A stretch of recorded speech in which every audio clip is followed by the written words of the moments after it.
India market invest মাইন্ডসেটে আপনাদের স্বাগত। যা চ্যানেল নতুন এসেছেন তাদের করলো প্লিজ চ্যানেলটাকে সাবস্ক্রাইব করবেন, লাইক করবেন, বেল আইকনটা প্রেস করবেন, তার সাথে অল বাটনটা প্রেস করবেন, নোটিফিকেশন সঙ্গে সঙ্গে আপনাদের কাছে গিয়ে পৌঁছাবে। আনন্দ রাথি ওয়েলথ লিমিটেড, তো এই যে কোম্পানিটা, এই কোম্পানিটার লাস্ট ট্রেডিং সেশনে দেখতে পারবেন 4.5% কাছাকাছি একটা ভালো আপসাইড মুভমেন্ট দেখিয়েছে, অর্থাৎ ফ্রাইডেতে, যেখানে কিন্তু মার্কেটে ব্যাপক একটা গিরাবট দেখা গেছে। সেখানে এই কোম্পানিটা মার্কেটের বিপরীতে 4.5% একটা ভালো মুভমেন্ট দেখিয়েছে। তো কোম্পানিটা অলরেডি আমরা জানি যে 13 তারিখে আনন্দ রাথি কী করতে চলেছে, Q3 রেজাল্ট ডিক্লেয়ার করতে চলেছে। তো রেজাল্টের সাথে সাথে কিন্তু এই কোম্পানিটা আরেকটা কর্পোরেট অ্যাকশনও ডিক্লেয়ার করতে চলেছে।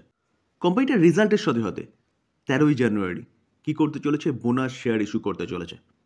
এটা কিন্তু একটা ব্যাপক নিউজ এই কোম্পানির জন্যে, যেখানে কোম্পানির Q3 রেজাল্টটাও পাওয়া যাবে এবং তার সাথে কোম্পানি বোনাস নিয়ে ডিসকাশন করবে। অর্থাৎ 13 তারিখে কিন্তু আমরা জানতে পারবো যে কোম্পানিটা বোনাস দেবে কিনা এবং বোনাস দিলে কীরকম রেশিওতে বোনাস দিচ্ছে। যেখানে এই আর্টিকেল দেখলে আরেকটু ভালো বোঝা যাবে যে Anand Rathi wealth has announced that its board of directors will consider a proposal for issuing of bonus share its upcoming meeting schedule Monday 13 জানুয়ারি 2025। তো আজকে 12 তারিখ, কালকে 13 তারিখ, তো কালকে কিন্তু কোম্পানি বোনাস নিয়েও ডিসকাশন করবে। তো এবার কথা হচ্ছে যে কোম্পানি বোনাস দিচ্ছে বলে কোম্পানি বাই করব? একদম নয়। আগে কিন্তু আমাদের দেখতে হবে যে কোম্পানি কাজ কী করছে এবং কোম্পানি যে বিজনেস করছে সেই বিজনেসে দম আছে নাকি। তো আমরা দেখতে পারবো যে কোম্পানি লাস্ট 1 বছরে কীরকম রিটার্ন দিয়েছে, 46%। আমরা যদি কোম্পানিটা লাস্ট 5 বছরে দেখলে দেখা যাবে 623% রিটার্ন জেনারেট করে দিয়েছে। যথেষ্ট ভালো রিটার্ন কিন্তু কোম্পানিটা বানিয়ে দিয়েছে। যেখানে 5 বছরের ডেটা আমরা দেখছি, সেই ডেটা থেকে দেখলে দেখা যাবে, দেখুন 17 ডিসেম্বর 2021 থেকে কোম্পানিটা মার্কেটে আছে, অর্থাৎ 1 বছরও নয়, কিন্তু বলতে পারেন 3 বছর 2-3 মাস হয়েছে মার্কেটে আছে। তো 3 বছর 2-3 মাসে কোম্পানিটা 623% রিটার্ন জেনারেট করে দিয়েছে। দেখুন, এই যে কোম্পানিটা 1995 সাল থেকে কাজ করছে, বলছে কি ইট ইজ অ্যান এমফি, অর্থাৎ মিউচুয়াল ফান্ডের কাছ থেকে কিন্তু রেজিস্টার্ড প্রাপ্ত। এমফি হচ্ছে রেগুলেটর অফ মিউচুয়াল ফান্ড, যেখানে এই কোম্পানিটা মিউচুয়াল ফান্ডের সাথে সাথে কিন্তু ব্রোকিং হাউসেরও কাজ করে। আমরা মাঝে মাঝে দেখি যে আনন্দ রাথি একটা ব্রোকারেজ, তারা কোনো কোম্পানির টার্গেট দিচ্ছে সামথিং কিছু। তো এই কোম্পানিটা শেয়ার মার্কেট রিলেটেড কাজ করছে, যেখানে শেয়ার মার্কেট রিলেটেড প্রতি কটা কোম্পানি কিন্তু ভালো মুভমেন্ট দেখিয়েছে। এই কোম্পানিটাও ভালো মুভমেন্ট দেখিয়েছে, অর্থাৎ এই কোম্পানিটা যদি ফল্ট না করে কোনো, তাহলে এই কোম্পানিটা কিন্তু আপনি চিন্তাভাবনা করতে পারেন লং টার্মের জন্য, যেখানে কিন্তু ভবিষ্যতে আরও প্রচুর মানুষের সমাগম হবে।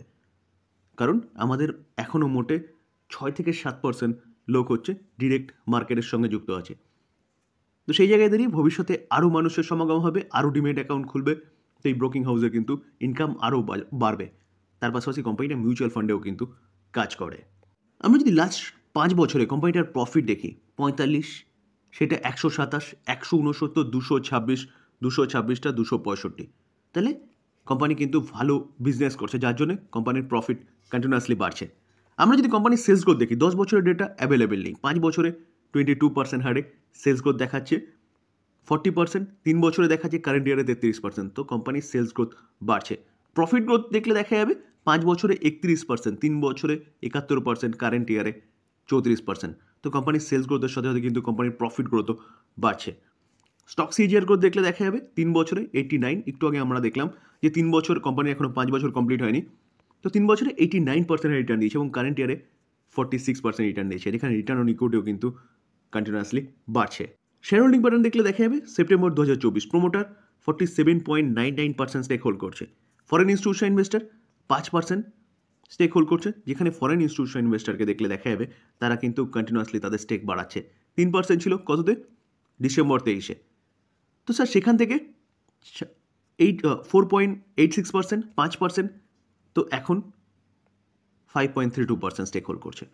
তার পাশাপাশি আমরা যদি ডোমেস্টিক ইনস্টিটিউশন ইনভেস্টার দেখি, অ্যাপ্রক্সিমেট 8%-এর কাছাকাছি স্টেক হোল্ড করছে এবং পাবলিক 38% স্টেক হোল্ড করছে। তো শেয়ার হোল্ডিং প্যাটার্নও কিন্তু ঠিকঠাক আছে বলতে পারেন। তো company business well and good, এখান থেকে কোম্পানির বিজনেস বাড়বে। তার পাশাপাশি কোম্পানি যদি আগামীকাল যদি বোনাস ডিক্লেয়ার করে, তাহলে এই কোম্পানিটা কিন্তু আপনি রাডারে রাখতে পারেন। কোম্পানি এখান থেকে কিন্তু ভালো মুভমেন্ট দেখাতে পারে। বিজনেস লং টার্মের জন্য যারা চিন্তাভাবনা করেন তারাও চিন্তাভাবনা করতে পারেন, কারণ কোম্পানি কিন্তু কন্টিনিউয়াসলি তার প্রফিটেবিলিটি বাড়াচ্ছে। সেলস গ্রোথ বলুন, প্রফিট গ্রোথ সব ঠিকঠাক আছে, ভালো সিএজিএরও কোম্পানিটা রিটার্ন দিচ্ছে। তো ভবিষ্যতের জন্য ভালো একটা ইনভেস্টমেন্ট হতে পারে। তো চ্যানেলের সাথে যুক্ত থাকতে হবে, তাহলে সঠিক সময় সঠিক তথ্যটা কিন্তু আপনার কাছে গিয়ে সঠিক সময়ে পৌঁছবে। ডিমার্ট, এভিনিউ সুপারমার্ট বা ডিমার্ট, এই কোম্পানিটাকে দেখলে দেখা যাবে লাস্ট ট্রেডিং সেশনে 3%-এর ওপরে পড়েছে। তো কোম্পানিটা গতকাল রেজাল্ট ডিক্লেয়ার করেছিল, তো তার ইম্প্যাক্ট আমরা মন্ডেতে দেখতে পারবো। তো চলুন দেখে নিই কোম্পানিটা রেজাল্ট কেমন করেছে। এটা হচ্ছে ডিসেম্বর কোয়ার্টার, সেপ্টেম্বর কোয়ার্টার এবং 1 বছর আগে ডিসেম্বর কোয়ার্টার। তো আমরা যদি কোম্পানির 1 বছর আগে সেলস দেখলে দেখা যাবে 13,572, সেটা আগের কোয়ার্টারে 14,444, 15,973। তো ইয়ারলি এবং কোয়ার্টারলি কোম্পানির যে ইনকাম সেটা কিন্তু বেড়েছে। এবার হচ্ছে খরচা দেখলে দেখা যাবে 12,453 1 বছর আগে, আগের কোয়ার্টারে 13,551, 14,755। তো যেরকমভাবে ইনকাম বেড়েছে সেভাবে কিন্তু কোম্পানির খরচাও বেড়েছে। তো আমরা যদি প্রফিট দেখলে দেখা যাবে 1 বছর আগে 1120, আগের কোয়ার্টারে 1,094, এই কোয়ার্টারে 1,217। তো অপারেটিং প্রফিট ইয়ারলি কোয়ার্টারলি যথেষ্ট ভালো করেছে। এবার কি ট্যাক্স ও অ্যাডজাস্টমেন্টের পরে কোম্পানির মেন প্রফিট, তো দেখলে দেখা যাবে 1 বছর আগে 690 করোড় ছিল, আগের কোয়ার্টারে 659 করোড়, এই কোয়ার্টারে 724 করোড়। তো কোম্পানির প্রফিট ইয়ারলি কোয়ার্টারলি কিন্তু বেড়েছে, তাহলে বলতে পারেন কোম্পানি কিন্তু ভালো রেজাল্ট করেছে। তো এখন দেখার বিষয় যে মার্কেট কীরকমভাবে রিঅ্যাক্ট করে, কারণ কোম্পানিটা হাই থেকে কিন্তু অনেকটা নিচে এসছে। নিচে আসার পিছনে কারণ মার্কেটের প্রেশার বলতে পারেন। তো ভালো কোম্পানি, বিজনেস ভালো করছে, এই কোম্পানিটাকে নিয়ে কিন্তু আরও একটা নিউজ পাওয়া যাচ্ছে, যেখানে এন নোরনহা কোয়াইট করছে এভিনিউ সুপারমার্ট থেকে, এবং তার জায়গায় কে আসছে, ইউনিলিভারের কি বলছে যে Anshul Asawa to be a new CEO. তো আনশুয়া নিউ সিও কার্যভার 15ই মার্চ 2025 থেকে কিন্তু সামলাতে চলেছে। ভারত ইলেকট্রনিক লিমিটেড কোম্পানিটা লাস্ট ট্রেডিং সেশনে প্রায় 4.5% একটা ডাউনসাইড মুভমেন্ট দেখিয়েছে, যেখানে এই কোম্পানিটা কিন্তু আবারও অনেকটা নিচে চলে এসছে। তো ডিফেন্স সেগমেন্টের কোম্পানি, ডিফেন্সের সাথে সাথে কিন্তু এরোস্পেস বলুন বা ইলেকট্রনিক সেগমেন্টও কোম্পানিটার ব্যাপক এক্সপোজার রয়েছে। কোম্পানিটার মেন কাজ যদি বলেন তাহলে রাডার সিস্টেম নিয়ে কোম্পানিটা কাজ করে। কোম্পানিটা যদি রিটার্ন দেখলে দেখা যাবে, দেখুন কোম্পানিটা 1 বছরে 47% রিটার্ন দিয়েছে। আমরা যদি কোম্পানিটার 5 বছর রিটার্ন দেখলে দেখা যাবে 735% রিটার্ন দিয়েছে। তো ব্যাপক রিটার্ন কিন্তু এই কোম্পানিটা জেনারেট করে দিয়েছে, যেখানে আমরা ম্যাক্সিমাম চার্ট প্যাটার্ন দেখলেও দেখতে পারবো যে কোম্পানিটা 1,22,990% রিটার্ন দিয়েছে 5 বছরে, ম্যাক্সিমাম মানে 1999 সাল থেকে। আমরা যদি লাস্ট 6 মাসের চার্ট দেখলে দেখা যাবে, দেখুন কোম্পানিটা ভালো কামব্যাক করেছিল।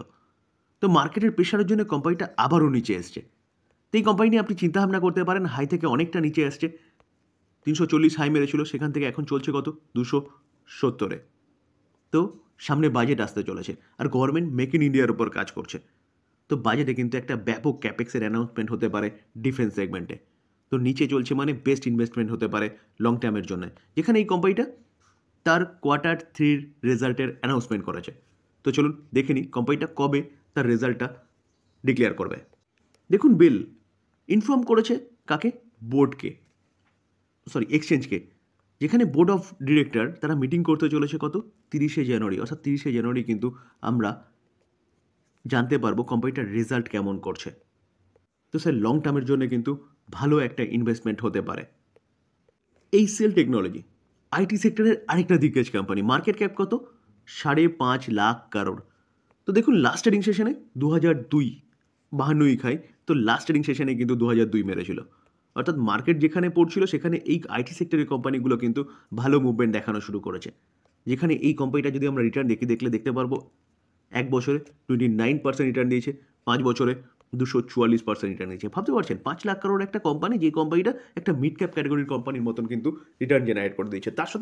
তার সাথে কোম্পানিটা ভালো একটা ডিভিডেন্ডও পে আউট করে, প্রতি কটা কোয়ার্টারে এই কোম্পানিটা কিন্তু ডিভিডেন্ড ডিক্লেয়ার করে, প্রায় 3.5% করে কিন্তু একটা ডিভিডেন্ড দেয়। তো ভেবে দেখুন, আপনি 5 বছরের জন্য এফডি করছেন, আর 5 বছরের জন্য যদি এই কোম্পানিটা বাই করতেন তাহলে আপনি 244 টাকা রিটার্ন পেতেন, তার সাথে 244% রিটার্ন পেতেন, তার সাথে কিন্তু একটা ভালো সেভিংস অ্যাকাউন্টের থেকেও ভালো একটা ডিভিডেন্ড পে আউট করতেন ইয়ারলি। তো এই কোম্পানিটার আগামীকাল রেজাল্ট ডিক্লেয়ার করবে। তো স্যার চ্যানেলের সাথে থাকতে হবে, তাহলে সঠিক সময়ে রেজাল্টটা কিন্তু আপনার কাছে গিয়ে পৌঁছাবে এবং তার সাথে কোম্পানি ডিক্লেয়ার করেছে আবারও ডিভিডেন্ড দেবে। তো ডিভিডেন্ডও কত করে দেবে সেটা কিন্তু আমরা কালকের দিনের রেজাল্টের সাথে সাথে জানতে পারবো। তো এই কোম্পানিটাও কিন্তু আপনি রাডারে রাখতে পারেন। এই কোম্পানিটা লং টার্মের জন্য চিন্তাভাবনা করতে পারেন। তবে স্যার ডিসক্লেমার দিয়ে রাখি, কোনো বাই রেকমেন্ডেশন নয়। কোম্পানিগুলো সম্বন্ধে নিউজ পাওয়া যাচ্ছে, সেগুলো আপনাদের সামনে তুলে ধরার চেষ্টা করলাম, টোটালটাই লার্নিং পারপাস। বাই করবেন, নিজে ফার্দার অ্যানালাইসিস করবেন, তারপর বাই করবেন, বা আপনি আপনার ফাইন্যান্সিয়াল অ্যাডভাইজারের সাথে কথা বলে নিয়ে তারপর বাই করবেন। থ্যাংক ইউ, ভালো থাকবেন।